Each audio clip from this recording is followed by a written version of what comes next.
The boy stood at the gas station counter counting coins with trembling fingers. 37 cents short. That's all that separated him from getting home to his dying mother. Marcus Chun was 12 years old, and he'd just learned that sometimes the universe tests you when you're already at your breaking point. "I'm sorry, kid," the cashier said, not unkindly. "Can't let you ride without full fare." Marcus felt tears burning behind his eyes but refused to let them fall. His mother had taught him that crying solved nothing.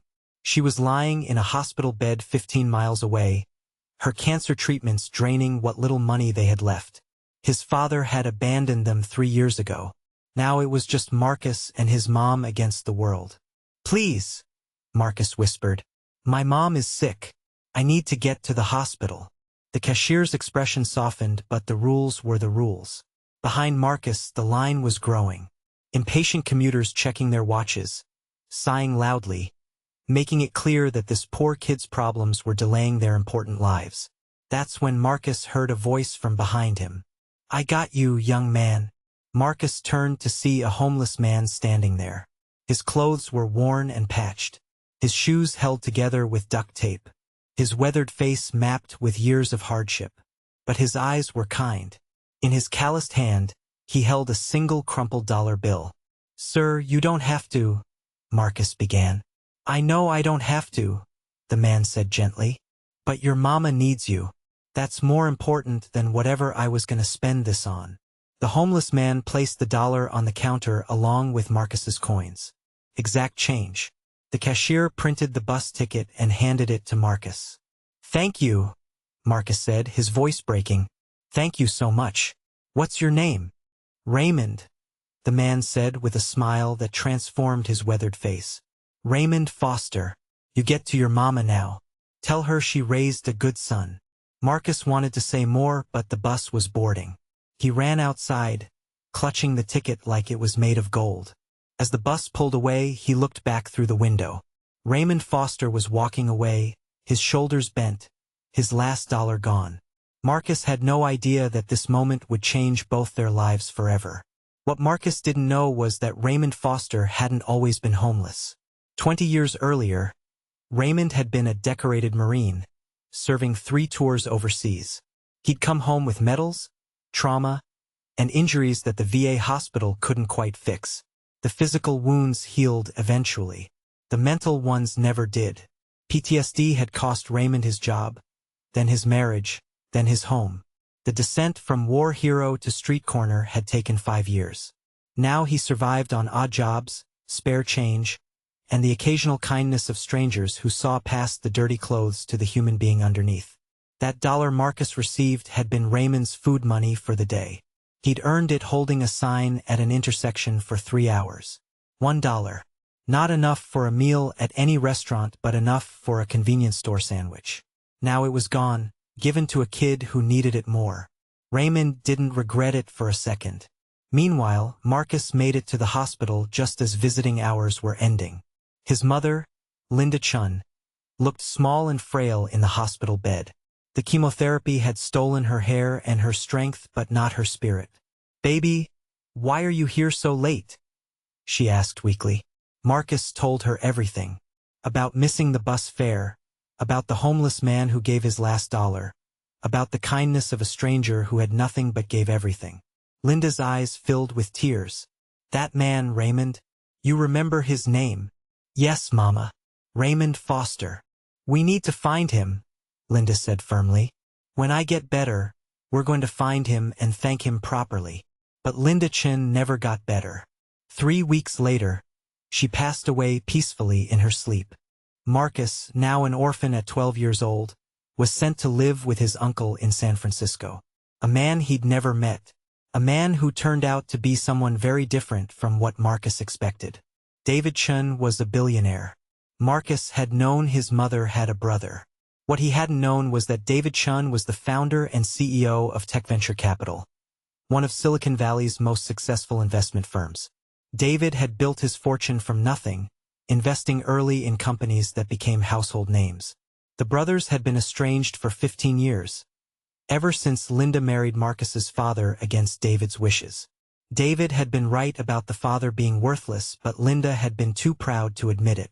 Too proud to ask for help even when the cancer diagnosis came. Too proud to tell her billionaire brother that she was dying poor. David had learned about his sister's death from a social worker. The guilt had nearly destroyed him.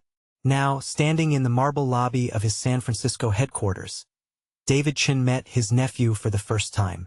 Marcus was small for 12, wearing clothes from Goodwill, carrying everything he owned in a single backpack. "I'm sorry about your mother," David said, and meant it. "I should have been there. I should have helped." Marcus said nothing. What could he say?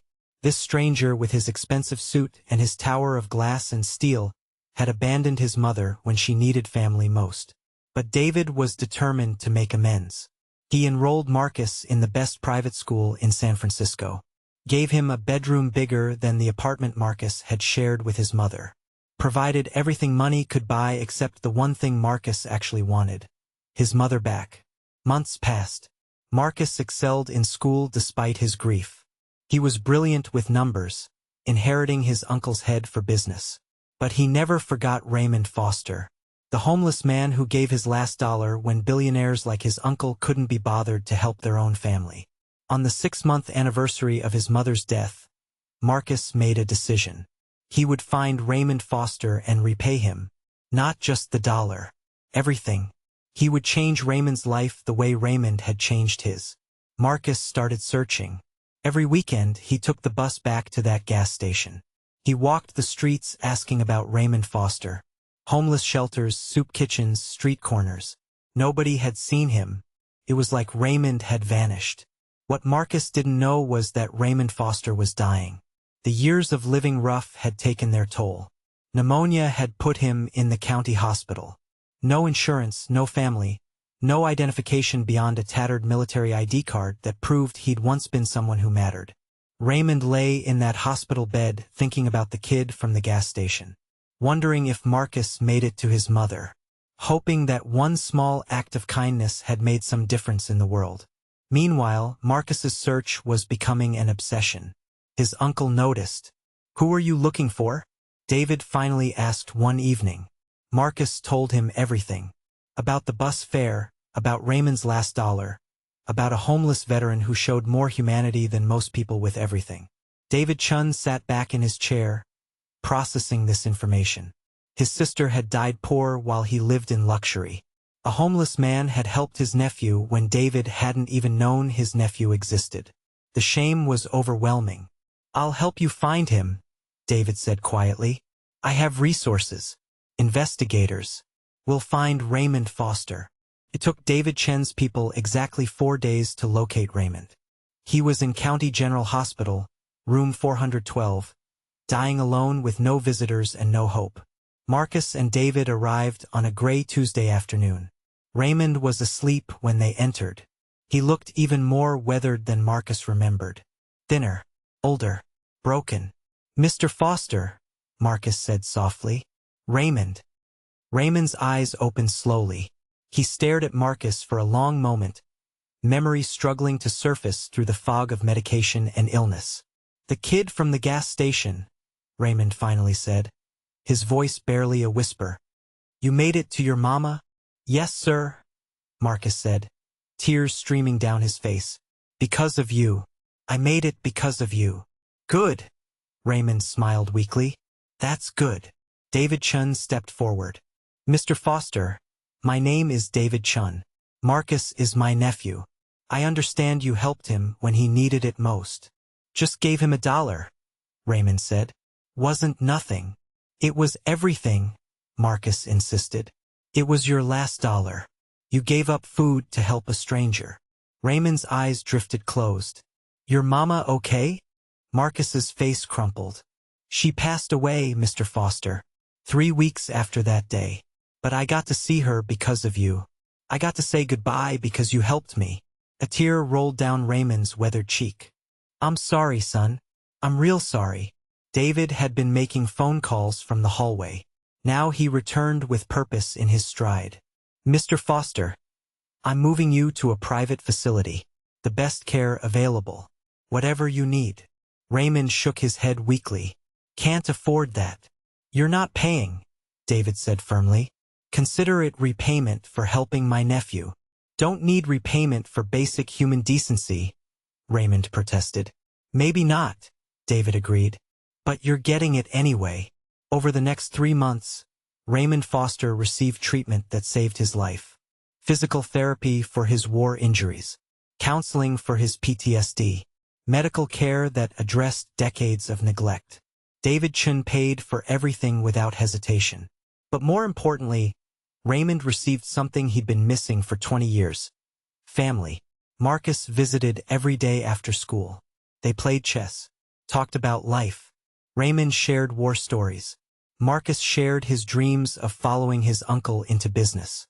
"You're gonna be something special," Raymond told Marcus one afternoon. "You got your mama's heart and your uncle's head. That's a powerful combination." "I want to help people," Marcus said. "Like you helped me." "Then do it," Raymond said simply. "World needs more people who give a damn." 6 months after that hospital reunion, Raymond Foster stood in David Chen's office wearing a new suit. He'd gained healthy weight. His eyes were clear. He looked 10 years younger. "I have a proposition for you," David said. "My company works with dozens of nonprofits, veterans organizations, homeless services, community programs. They all need someone who understands what it's like to be on the streets. Someone with credibility and compassion." Raymond listened carefully. "I want you to run our community outreach division," David continued. "Coordinate our charitable giving. Make sure money goes where it's actually needed, not just where it looks good on paper." "I'm not qualified for that," Raymond protested. "I've been homeless for 15 years. "You're the most qualified person I know," David countered. "You've lived it. You understand it. And you proved at that gas station that you have better judgment than most executives I've met. You gave your last dollar to help a kid get home. That's the kind of decision-making I need." Raymond looked at Marcus, who was grinning from ear to ear. "The salary is $200,000 a year," David added, "plus benefits, housing allowance, and a signing bonus to get you settled." Raymond Foster, who had been surviving on spare change 6 months earlier, now had a 6-figure job offer from one of Silicon Valley's most powerful men. "Why?" Raymond asked. "Why are you really doing this?" David's expression grew serious. "Because my sister died poor while I was rich. Because I wasn't there when my family needed me. Because you showed my nephew more kindness in 5 minutes than I showed my own sister in 15 years. Because I need to believe that it's not too late to do better." Raymond extended his hand. "Then I accept." The transformation was remarkable. Raymond Foster threw himself into the work with the same dedication he'd once brought to military service. He revolutionized how tech venture capital approached charitable giving. Instead of writing checks to established organizations, Raymond went directly to the streets. He talked to homeless veterans, struggling families, people society had forgotten. Under Raymond's guidance, tech venture capital funded programs that actually worked. Job training for veterans, affordable housing initiatives, mental health services, medical care for people who couldn't afford insurance. Every dollar was spent with precision and purpose. Marcus watched it all with pride. The homeless man who gave his last dollar was now changing thousands of lives. But Raymond never forgot where he came from. Every week, he returned to that gas station. He kept a roll of bills in his pocket. Whenever he saw someone short on bus fare, someone counting coins with desperate eyes, someone who reminded him of Marcus, Raymond paid the difference. "Paying it forward," he explained to Marcus one day. "You never know when that $1 might change someone's life." 3 years after their reunion, Marcus gave a speech at his high school graduation. He was valedictorian, headed to Stanford on a full scholarship. David Chen sat in the front row, proud. Next to him sat Raymond Foster, wearing another new suit, looking every inch the successful executive he'd become. "My mother taught me that kindness matters," Marcus told the assembled crowd. "But it was a homeless man named Raymond Foster who showed me what that actually means. He gave his last dollar to a stranger because it was the right thing to do. No cameras, no recognition, no expectation of reward. Just basic human decency." Marcus paused, looking directly at Raymond. That $1 bought a bus ticket. But it also bought hope. It taught me that your worth isn't measured by your bank account or your address. It's measured by what you do when nobody's watching. By how you treat people who can never repay you. The audience applauded, but Marcus wasn't finished. Mr. Foster is now the Director of Community Outreach for Tech Venture Capital. He's helped thousands of veterans get off the streets. He's funded programs that save lives. He's proved that the people society throws away often have the most to offer. Raymond wiped tears from his eyes. I'm going to Stanford to study business, Marcus continued. But the most important business lesson I ever learned didn't come from a classroom. It came from a gas station. From a man who had nothing but gave everything. That's the kind of person I want to be. After the ceremony, reporters swarmed. They wanted the story of the homeless man who became an executive. The heartwarming tale of redemption and second chances. Raymond handled the attention with grace but always redirected focus to the work. This isn't about me, he told CNN. It's about the thousands of veterans still living on the streets. It's about people who made sacrifices for this country and got abandoned by the system. My story had a happy ending. Most don't. That's what we need to change. The media coverage sparked something unexpected. Other companies began reaching out to David Chun, asking how to replicate his model. How to find the Raymond Fosters of the world and give them opportunities to contribute. David's answer was simple.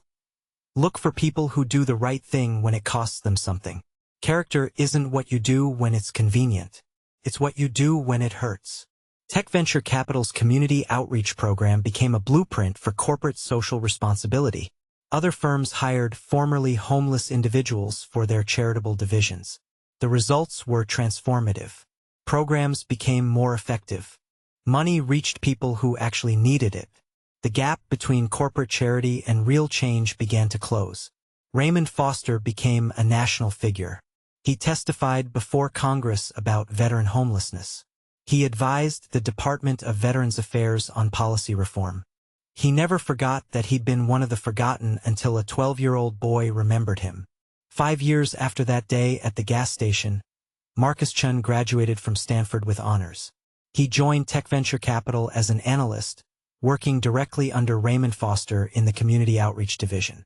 Full circle, Raymond said on Marcus's first day. The kid I gave $1 to is now my colleague. The man who saved my life is now my mentor, Marcus replied.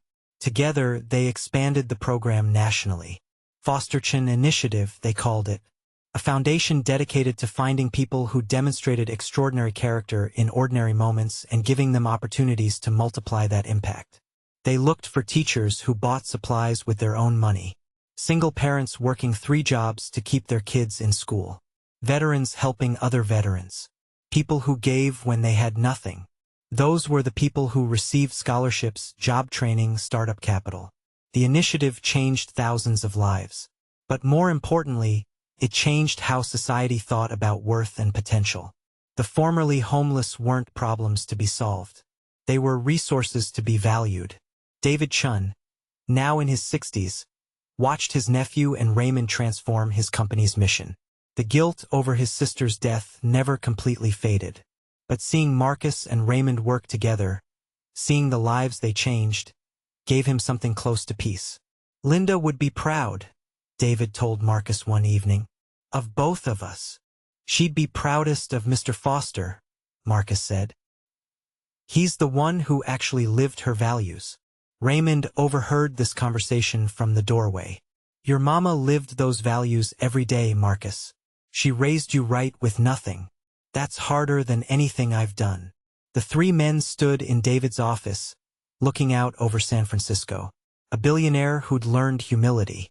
A homeless veteran who'd found purpose. Orphan boy who'd grown into a man dedicated to service. We should go back, Marcus said suddenly. To that gas station. The next Saturday they returned. The same gas station where Raymond gave his last $1. Where Marcus learned that kindness transcends circumstance. Where 2 lives intersected in a moment that changed everything. They stood at the counter, the same counter where Marcus had counted coins with trembling fingers. The same cashier was working, older now but still recognizable. "I remember you," she said to Marcus, "the kid who was short on bus fare. And you?" She nodded at Raymond. "You gave him your last dollar." "Yes, ma'am," Raymond said. "Best dollar I ever spent." Marcus placed an envelope on the counter. Inside was a check for $100,000 made out to the gas station's employee hardship fund. "For people who are short on bus fare," Marcus explained, "or gas money, or whatever they need. Nobody should have to choose between getting home and eating." The cashier stared at the check with tears in her eyes. "This is too much." "It's exactly right," David said. $1 changed 2 lives. This is just paying it forward." They left the gas station and walked to a nearby park. Raymond sat on a bench where he used to sleep. Marcus sat beside him. David stood nearby, giving them space. "Do you ever regret it?" Marcus asked. "Giving away your last dollar?" Raymond smiled. "Not for 1 second. That dollar bought me something money can't buy. Purpose. Family. A second chance. I got way more than I gave." "You gave everything," Marcus insisted. "I gave $1, Raymond corrected gently.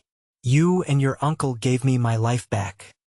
"You gave me mine first," Marcus said. "Without that bus ticket, I wouldn't have seen my mom one last time. I wouldn't have gotten to say goodbye. That's worth more than any amount of money." They sat in comfortable silence, watching the sun set over the city. A homeless man who became an executive. An orphaned boy who became a philanthropist. A billionaire who learned that wealth means nothing without compassion.